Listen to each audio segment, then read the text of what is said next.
Bênção demais, desde sexta-feira, o Lucas falou aqui no início, nós estamos vivenciando Conferência Flechas, uma experiência para um mundo distópico. O mundo que nós vivemos, existem várias pressões que muitas vezes fazem com que a gente perca a nossa sensibilidade, entender a nossa identidade em Cristo Jesus, o nosso propósito, a nossa missão. E desde sexta-feira, a IBB, mas principalmente a juventude nessa igreja, tem sido desafiada a perceber e a olhar para a sua identidade, para a sua missão, para o seu propósito. E nessa noite nós vamos finalizar essa sessão, né? Desde sexta-feira nós estamos falando das sessões que nós estamos vivenciando. E eu queria chamar aqui o nosso convidado, David Hiker, né? Fazer um dorama para ele aqui, ó. Ele vai nos abençoar nessa noite mais uma vez. Queria que você fechasse seus olhos, estendesse suas mãos para cá. Pai querido, obrigado, Deus, pela tua fidelidade sobre as nossas vidas e pela oportunidade. Nós temos a vida do David aqui junto conosco e a nossa oração que o Senhor possa usar a vida dele ainda mais, daquilo que o Senhor colocou no coração dele para compartilhar essa noite com cada um de nós, Pai. Nós oramos pedindo a sua bênção em nome de Jesus. Amém. Maravilha, boa noite a todos. A paz do Senhor Jesus, irmãos, amém? Que bom estar aqui com vocês, é uma honra, um privilégio nessa última sessão. Eu agradeço demais a acolhida, o tempo, foi muito bom, tem sido muito bom, eu estou feliz de estar aqui. Quem ainda não me conhece, Davi ou David Hiker, eu moro lá em BH, mas sou natural lá de Belém do Pará. Tem sempre um paraense por aí, né? Tem gente lá atrás que é do Pará, gente, onde Jesus nasceu, né? Muito bom, deu certo a piada de novo, tá vendo? Eu fiz essa piada mais 5 vezes aqui. Vocês riram de todos, vocês estão muito ruins. Estão muito fácil para rir, né, velho? Então, e eu moro em Belo Horizonte, eu sou casado, tenho um casal de filhos. E minha esposa e eu atuamos num ministério que tem o objetivo de capacitar a igreja para lidar com os desafios contemporâneos da sexualidade. Esse tem sido nosso chamado, tem sido a nossa vida desde 2005, são vários anos aí trabalhando nesse intuito de capacitação da igreja, treinamento de líderes, a equipar a igreja para lidar com os desafios atuais nesta área. Se você quer conhecer mais e ainda não me segue no Instagram, você já está em pecado praticamente, porque o domingo está acabando, você tem de me seguir lá no Instagram, David Hiker, me segue lá que você vai conhecer melhor como poder participar de eventos gratuitos, eventos de treinamento, uma série de coisas que acontecem por lá. Irmãos, eu queria compartilhar uma palavra que eu julgo muito importante dentro do coração do problema que a gente tem vivido no Brasil, no mundo, sobre sexualidade. Embora essa não seja uma palavra muito, digamos, técnica, ela não é uma palavra que vai lhes descrever uma série de coisas ligadas especificamente à sexualidade, porque, na verdade, a nossa sexualidade, os nossos comportamentos, as nossas vivências, eles são resultados daquilo que amamos no nosso coração. A gente tem falado isso desde sábado, temos falado desde ontem sobre a necessidade de sairmos da reflexão apenas comportamental e entrarmos no nosso coração, o que motiva as nossas atitudes, o que está por trás do nosso comportamento, o que faz alguém abandonar uma determinada prática, o que é mais importante. Eu queria falar hoje sobre as duas sexualidades que existem.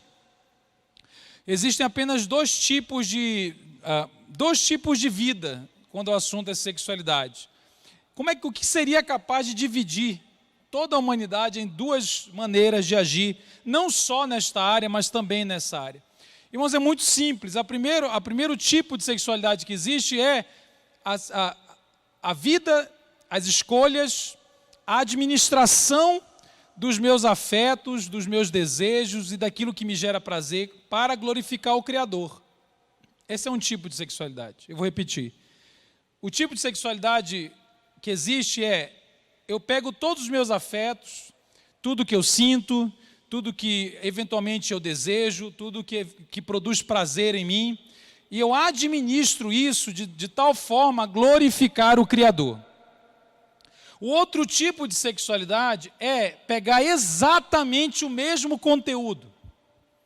Então eu pego exatamente os mesmos afetos, as emoções, as mesmas atrações, os mesmos desejos, aquilo que gera prazer, porque a gente aprendeu esses dias que a sexualidade é a administração dos nossos afetos, dos nossos desejos e do prazer. E eu pego exatamente o mesmo conteúdo e administro de tal forma a glorificar uma criatura. Essas são, na verdade, as duas possibilidades que um crente tem, que na verdade não são crentes, que o ser humano tem. Porque todos os seres humanos possuem afetos, desejos, atrações e sentem prazeres que podem levá-los para longe da vontade de Deus. Você concorda comigo? Independente de quais sejam quais os tipos de atrações, quais os tipos de contextos, todos os seres humanos convivem com uma sexualidade caída. O que quer dizer isso? Uma sexualidade caída é aquela na qual você pode, ao seguir os seus afetos, os seus desejos, você pode ir para algo que Deus não aprova. Então, irmãos, nós não nos dividimos exatamente no que se refere ao tipo. Uns sentem de um jeito, outros sentem de outro jeito, e muita coisa poderíamos dizer sobre isso, não é o meu objetivo agora. Mas não é exatamente essa a maior questão. A maior questão é o conteúdo que eu tenho. Não importa se a minha vida é heterossexual, não heterossexual, se eu sou viciado em pornografia ou não. O conteúdo que eu tenho de afeto, de desejo, de prazer, eu estou administrando para glorificar a Deus ou estou administrando para glorificar uma criatura? Ou Deus governa... Opa, quase eu levei o púlpito. Ou Deus governa sobre isso, ou meu ego governa sobre isso. Porque a criatura, na verdade, sou eu. Ou é alguma coisa que eu coloco. Ou seja, a nossa vida do comportamento é resultado daquilo que amamos mais no nosso coração. Essa é a nossa tese central. Portanto, você não adianta você tentar mudar alguém apenas por fora. Eu disse isso acho que ontem. Quantas vezes nós fazemos coisas sabendo que elas estão erradas? Eu lembro quando eu era adolescente, eu via pornografia, eu não conseguia parar de ver. Se você chegasse comigo e falasse, pare de ver porque é errado. Eu falei, eu sei. E por que eu fazia uma coisa sabendo que era errado? Porque não é sobre o que eu sei, é sobre aquilo que eu amo. É sobre aquilo que o meu coração se apegou, é sobre aquilo que eu dou mais importância. E para ilustrar isso, irmãos, eu queria ler um texto com vocês muito especial que está em Gênesis capítulo 30. Gênesis capítulo 30. Fala de uma personagem do Velho Testamento, que serve como referência para a gente. Gênesis capítulo 30, versículo 1. Gênesis 30, versículo 1. O texto diz assim, vendo Raquel, que não dava filhos a Jacó, teve inveja da sua irmã, e disse a Jacó, dá-me filhos, senão morro. Até aí tá bom. Pai, obrigado pela tua palavra, que o Senhor nos abençoe, nos alimente, nos instrua nessa noite, em nome de Jesus, amém. Irmãos, Raquel é uma personagem muito interessante do Velho Testamento. Raquel ela era estéril. Você está ligado na história de Jacó, gente? Você viu a novela da Record já ou não? Então, Jacó é o cara que casa tão bêbado, que ele casa com a pessoa errada. Tem um filme chamado Se Beber, Não Case. É baseado na história de Jacó. Então, Labão tinha duas filhas, uma mais nova, que era Raquel, mais velha, Lia. E Labão queria casar a mais velha, Jacó gostava, amava Raquel e não Lia. E o texto chega a dizer que Raquel era mais bonita que Lia, Lia era meio mais ou menos. Era prejudicada esteticamente. Porque não tem ninguém feio. Você é apenas prejudicado esteticamente. O texto diz que ela era feia. Embora fosse feia, era uma feia poderosa. Quem diz amém? Você disse amém, você não deveria ter dito. E ela feia, ela paria, irmã. Sabe quando você pare? Ela paria. Ela dava uma espirrada e saía um moleque. Era impressionante. Era um filho atrás do outro. E na época, irmãos, a mulher era um outro contexto. A coisa de engravidar era muito central. Era muito importante. Era a realização. era a felicidade. E Lia não tinha o amor do marido, mas ela tinha filho toda hora. E Raquel aqui tentando engravidar e não consegue. Ela diz o texto, irmãos, que ela, frustrada, olha para o marido. Ela não faz uma oração a Deus. Como a Ana, mãe de Samuel, orou pedindo um filho. E não tem nada de errado em orar pedindo um filho. Mas nada mesmo. Só que ela pediu para Deus. Aqui Raquel, ela não pede para Deus, ela olha para Jacó. O texto é claro. Teve inveja da sua irmã e disse a Jacó: ou você me dá um filho, ou então eu morro. Você já pensou sua mulher falar um negócio desse?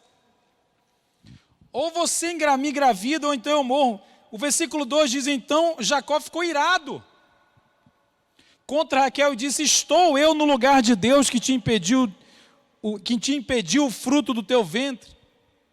Irmãos, Raquel não consegue conceber a sua vida sem um filho. Ela não consegue se realizar. Irmãos, o que isso tem a ver com o nosso assunto? Tem tudo a ver, irmãos. Por quê? Porque nos nossos tempos, as pessoas elas estão fazendo cálculos. Elas chegam diante de Cristo e falam: olha, Jesus, a minha sexualidade é essa, eu quero me relacionar deste jeito, eu sinto isto, eu quero aquilo, eu vou poder realizar isso aqui ou não?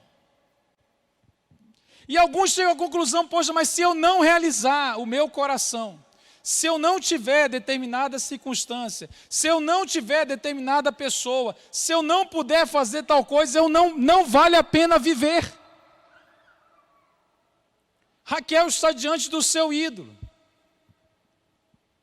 Tem um outro personagem no Novo Testamento que é muito interessante, porque ele olha para Jesus, ele é apresentado na Bíblia como o jovem rico, o que é uma contradição, porque jovem é pobre, pode ver.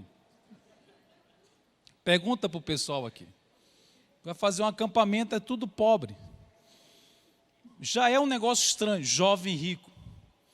E o jovem rico chega com Jesus e fala um monte de coisa, você conhece a história, ele fala: então pega todos os seus bens e dá para os pobres e me segue. Cara, ele deve ter feito as contas, porque não era só dinheiro, era o futuro. Era a realização, era a segurança. Como é que eu vou entregar a minha felicidade, a garantia da minha felicidade, a garantia da minha realização? E se Jesus não me fizer feliz? E se eu entregar todos os meus bens, não tenho mais o que viver, como viver? E se Jesus não for suficiente? E ele tentou salvar a vida, ele tentou salvar as suas estratégias de ser feliz. Ele fez a conta e saiu fora, porque ele amou mais alguma coisa. Irmãos, nós estamos diante de um assunto hoje muito sério. A nossa sexualidade, a sexualidade humana tem sido a coisa que mais, parece que é a coisa mais importante na vida da pessoa. Quanto mais nova é a pessoa, parece que é a realização dos seus desejos, realização dos seus afetos. É a coisa que vai realizar, vai satisfazer. E a gente chega diante de Jesus e coloca todo o nosso projeto de felicidade. Ele fala assim: ou se você ganhar a sua vida, você vai perder. E se perder a sua vida, você vai achar. Raquel está diante daquilo que ela mais amava. E é uma longa história, irmãos, e a gente sabe que depois de algum tempo, o que aconteceu? Olha no versículo 24, do mesmo capítulo. No versículo 24... Aliás, no versículo 23, diz a Bíblia que finalmente Raquel concebeu e deu à luz um filho.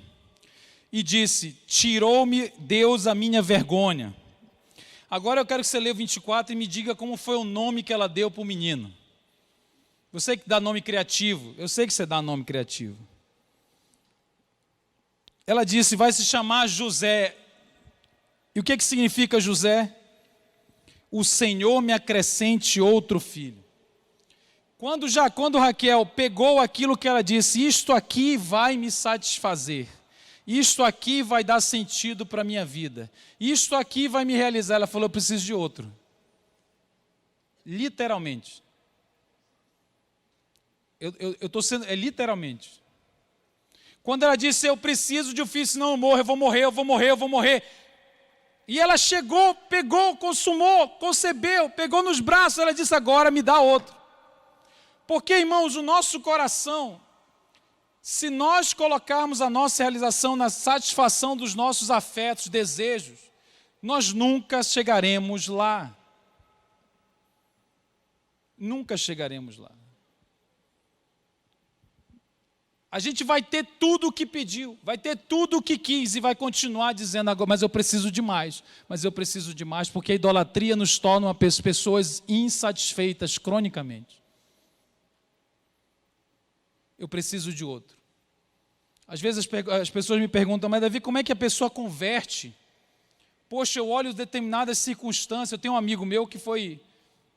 Ele viveu como transexual na Europa, ele operou, ele tirou os órgãos sexuais. Uma vez eu conversando com ele, eu falei, como é que você converteu? Alguém debateu com você sobre sexualidade? Ele falou, não. Mas será que alguém te convenceu sobre transexualidade? Ele falou, não. Eu converti porque um dia eu tinha tudo, eu fui para a Europa, eu fazia o que eu queria, eu tinha o nome que eu queria, eu casei com quem eu queria, eu fazia tudo o que eu queria, mas eu só pensava em usar droga e me matar porque não tinha sentido nenhum. É o mesmo vazio que você, que é heterossexual, sentiu provavelmente. Porque, veja, o conteúdo é diferente. O conteúdo dos afetos, o conteúdo da jornada, o conteúdo dos desejos, a gente poderia falar muito sobre isso. Mas eu quero que você entenda que não é aí que está a coisa mais intensa, o jogo mais profundo. O jogo mais profundo é quando a pessoa tem tudo e diz assim, por que é que ainda não encheu? Por que que ainda não encheu? Raquel pegou o menino e falou, eu preciso de mais um. E eu preciso avançar com vocês, irmão, lá para o capítulo 35. Se você for comigo no capítulo 35 de Gênesis, capítulo 35 do mesmo Gênesis, aparece o segundo filho de Raquel, você sabe quem é? Versículo 16. Partindo de Betel, e havia ainda um pequeno espaço de terra para chegar em Efrata, e deu à luz Raquel, e seu trabalho de parto. Aconteceu que tendo ela trabalho em seu parto, lhe disse a parteira, não temas, porque também este filho terás. E aconteceu que, saindo-se-lhe a alma, porque morreu, chamou o filho de Benoni, mas seu pai o chamou Benjamim. Irmão, Raquel teve o segundo filho, e a Raquel que dizia, se eu não tiver filho, eu morro, ela morreu no segundo parto. Essa é a ironia da história de Raquel. E quando ela morreu, saía-lhe a alma, aquilo que ela disse que iria realizá-la, aquilo que ela disse, se eu tiver isso, eu serei feliz, eu terei sentido, eu terei densidade existencial. Ela a amaldiçoou. Ela chamou de Benoni. Benoni significa filho da minha aflição. É um nome muito ruim. É um nome muito ruim para o filho. Tanto é que o pai mudou, você acabou de ler aí, né? Ele mudou para Benjamim porque o moleque ia carregar um nome trágico para o resto da vida. E pai olhou, Benjamim significa filho da minha mão direita, que é um filho de honra. Ela chamou filho da minha aflição. Irmãos, essa é a figura de Raquel. Eu tenho ouvido muito isso, mas se eu abandonar o meu projeto, mas se eu não viver o meu coração, Jesus vai me satisfazer? A pergunta é o contrário. A pergunta do Evangelho é exatamente oposta. Você tem certeza que se você seguir o seu coração, se você administrar a sua sexualidade, os seus afetos, os seus desejos, para glorificar a criatura, você tem certeza de que a criatura vai te satisfazer? Porque só tem dois tipos de sexualidade. Ou eu vivo para a criatura ou eu vivo para Deus. Eu falei isso ontem aqui. Em Lucas capítulo 14, versículo 25, Jesus disse, para você ser meu discípulo, você só tem de fazer uma coisa. Só tem de fazer uma coisa. Você tem que aprender a me amar mais do que tudo. Mais do que seu pai, que a sua mãe, que o seu cônjuge. Que o seu irmão, que a sua irmã, que o seu filho, que a você mesmo. Ora, eu sempre digo isso, ou Jesus é Deus, ou ele é um maluco completo, porque só Deus pode dizer um negócio desse. Como é que alguém chega com você e fala assim, me ame mais que a sua mãe? Você vai meter a mãe no meio. Me ame mais que o seu cônjuge. É só Deus que pode dizer um negócio desse. E a gente sempre obedecerá quem a gente ama mais. Então, se você tem alguém perto de você que está desobedecendo a Deus, eu estou lhe afirmando, tem alguma coisa que ele ama mais do que a Deus. E às vezes a gente não quer falar sobre isso, a gente quer falar sobre comportamento. Esses dias eu conversava com uma moça, ela dizia, eu sou uma garota exemplar, eu fui criada na igreja. Minha família acha que eu sou maravilhosa, eu sou muito crente aos olhos, eu sempre tive orgulho da minha honra. Ano passado eu conheci uma mulher casada na academia, e a gente virou amiga, e a gente se envolveu, e nós ficamos juntas durante meses. Eu olhei para ela depois de uma conversa, eu falei assim, então você amou mais ela do que a Cristo. Ela começou a chorar e falou, como assim eu amei mais ela do que a Cristo? É muito forte ouvir isso. Eu falei, mas você ainda não percebeu? Não, mas como assim? Porque enquanto a gente estava falando de homossexualidade, ela estava bem. Enquanto estava falando de comportamento, eu errei mesmo, é isso mesmo, é assim. O problema que a gente tem que falar é daquilo que para quem que a gente vive, irmão. Para quem que a gente decidiu viver? O que vai nos dar vida? O que a gente fala assim, se eu não tiver isso, eu morro? É o nosso coração. Irmãos, para que a gente entenda como sair daqui, e para terminar, eu quero te dar 3 passos para você lidar com os seus ídolos, o ídolo dos amores do seu coração, os amores rivais. O primeiro passo, você precisa identificar. Você precisa identificar. Identificar não é uma coisa fácil, porque às vezes não é óbvio aquilo que você ama. Eu tinha um amigo que ele era casado, ele teve vários casos extraconjugais durante 15 anos de casamento, ninguém sabia. Ele tinha 3 filhos. E ele era pastor de uma igreja. Eu conheci ele pessoalmente. Passaram-se 15 anos. Aconteceu um escândalo, todo mundo soube. Ele teve que chegar com a mulher e falou assim, você pode ir embora, adulterei. E ele adulterava com homens.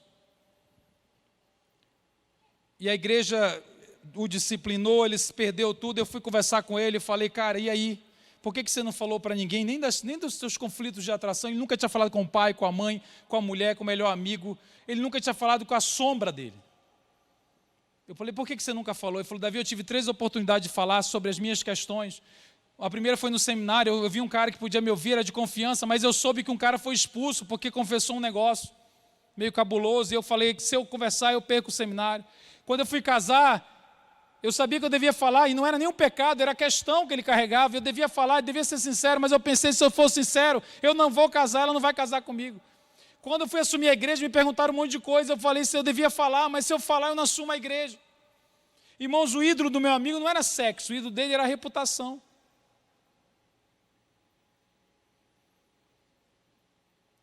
Identificar não é fácil, não. O que realmente você ama? Às vezes a gente ama a imagem que a gente projeta para os outros. A imagem que a gente é maravilhoso. O rei Davi, irmãos, que é um cara espiritual, amém? Mas você não apresenta a sua mulher para ele. Terceira vez que eu faço a mesma piada. Você não aluga uma casa do lado da dele. Porque ele tem um segundo andar, que ele olha de cima. O rei Davi pecou mais tentando encobrir o adultério do que o próprio adultério em si. Ele mandou matar o cara, você está ligado nisso ou não? Ele mandou matar o marido da mulher porque ele não queria que ninguém descobrisse. Qual é o ídolo de Davi, irmãos? É óbvio, é só sexo? Não, o que é? O que aprisiona a gente? O que é que a gente ama? A gente precisa perguntar para o Espírito Santo, que às vezes nosso coração mente para a gente mesmo. Falou, não, você não ama, não. Eu preciso identificar. Eu preciso entrar em contato com aquilo que é mais importante. Eu sou mais importante, muitas vezes. E é por isso que eu peco.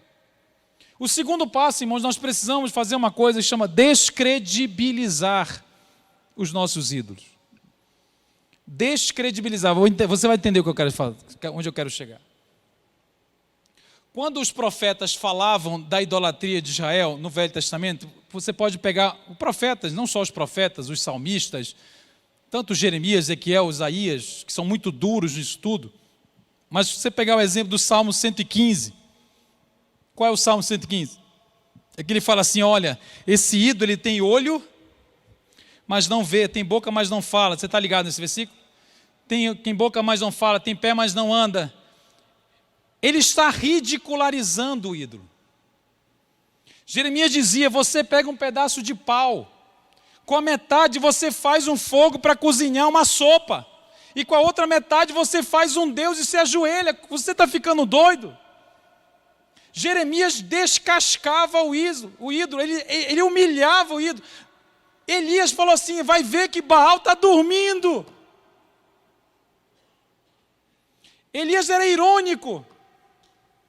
O povo lá vai mandar fogo. Ele falou, fala mais alto que vai ver que Baal está dormindo. Todos os profetas tinham o serviço de dizer, nisso que você confia, nisso que você está depositando a sua vida, nisso que você fala que é tudo, é um nada. Paulo dizia, o ídolo, nada é.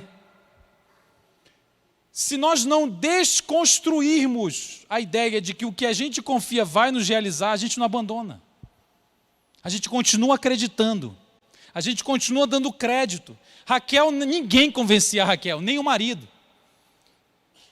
Ninguém convencia a Raquel de que sem filho era possível ser feliz. Ninguém convencia a Raquel que sem filho era possível existir. Ninguém convencia porque ela acreditava, ela colocava a sua confiança. Descredibilização de ídolo às vezes dói um pouco, irmão, porque as coisas vão se mostrando vazias aos poucos. A frustração vai vindo. A frustração vai vindo. E por último, o terceiro passo é uma coisa muito importante. Para que a gente lide com os nossos amores, nós precisamos identificar, nós precisamos descredibilizar e nós precisamos substituir. Nós precisamos substituir. Ninguém vai abandonar um amor, um afeto, um apego, se não amar algo mais, amar algo no lugar. Se você está apaixonado, se você está fascinado, se você está sentindo, deixa eu te falar, a Bíblia não é sobre você não sentir nada, a Bíblia o seguir a Cristo não é sobre você nunca amar alguma coisa, a pergunta não é o que você ama, a pergunta é o que você vai amar mais, porque a gente vai amar um monte de coisa, vai sentir um monte de coisa. A pergunta não é o que eu amo, deixa eu ver o que eu amo, que eu vou viver a pergunta é se você, diante do que você ama, quem você vai amar mais? Mas se eu encontrar uma mulher, eu sou casado há 16 anos, se eu encontrar uma outra pessoa amanhã e achar que ia me apaixonar por essa pessoa, não adianta você ir me apegar a essa pessoa e começar a acreditar que aquilo que eu preciso, não adianta você chegar comigo e falar assim, não, isso aí não é amor, não. Deixa eu te falar, é amor e esse é o problema, eu vou ter que decidir quem eu vou amar mais. Para quem que eu vivo? Irmão, todas as suas escolhas, elas refletem isso. Tanto é que a Bíblia não manda você amar a Deus, não manda, ponto. Ame a Deus e ponto. A Bíblia manda amar a Deus de uma determinada forma. Qual é a forma? O problema não é amar a Deus. Todo mundo ama a Deus. Vou corrigir, nem todo mundo. Mas assim, a maioria da galera ama a Deus. Só que a gente quer amar como? Do nosso jeito, irmão. O problema do mandamento não é ame a Deus. O problema é ame a Deus com todo o teu coração, alma, força e entendimento. Aí, meu filho, o ego não faz isso sozinho. Eu não amo a Deus com toda a minha força, alma e entendimento se depender apenas do meu coração. Eu não faço isso sozinho, eu preciso aprender a fazer isso. É a mesma coisa dizer ame o próximo. Se fosse só ame o próximo, você amaria do seu jeito o próximo que você quisesse. É ame o próximo de uma determinada forma. É como você mesmo. Então nós estamos diante dos amores. É isso que é a pergunta mais importante. É isso que define. Se você quer uma transformação na sua sexualidade, você vai começar perguntando quem é que eu estou amando mais. Para quem que eu decidi viver. o que que me dá realização, quem eu estou depositando. E aí, se você identificar, se você parar de acreditar, você tem que colocar alguma coisa no lugar.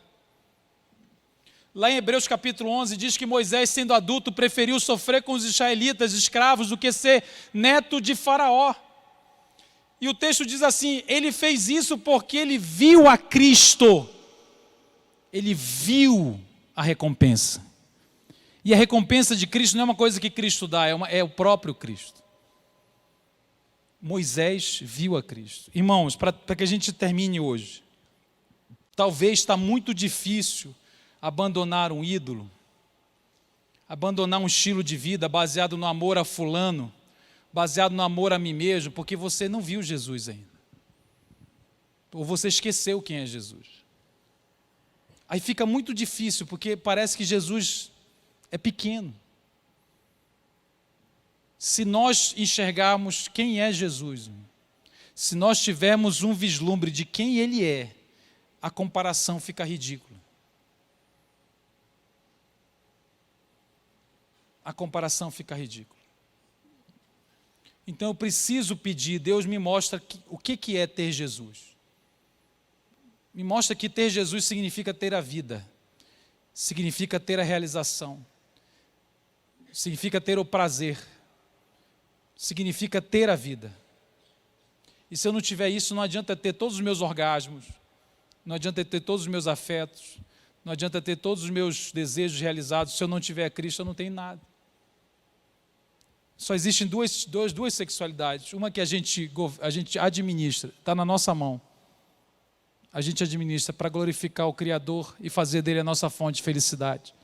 E a outra que a gente administra para glorificar uma criatura e fazer da criatura a nossa fonte de felicidade. A Bíblia só avisa o seguinte: quando você pegar na criatura, eu quero outra, e quando você achar que chegou, nunca chega. Porque, como Salomão disse, eu fiz tudo o que eu queria, e o final foi vaidade, foi vapor vazio. Amém? Fique de pé no seu lugar, vamos orar.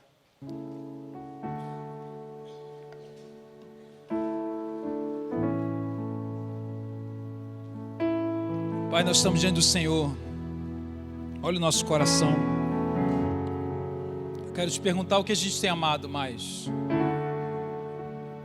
O que tem sido mais importante? Para quem que a gente está vivendo? Pergunte ao Espírito Santo nessa noite. Pergunte ao Espírito Santo.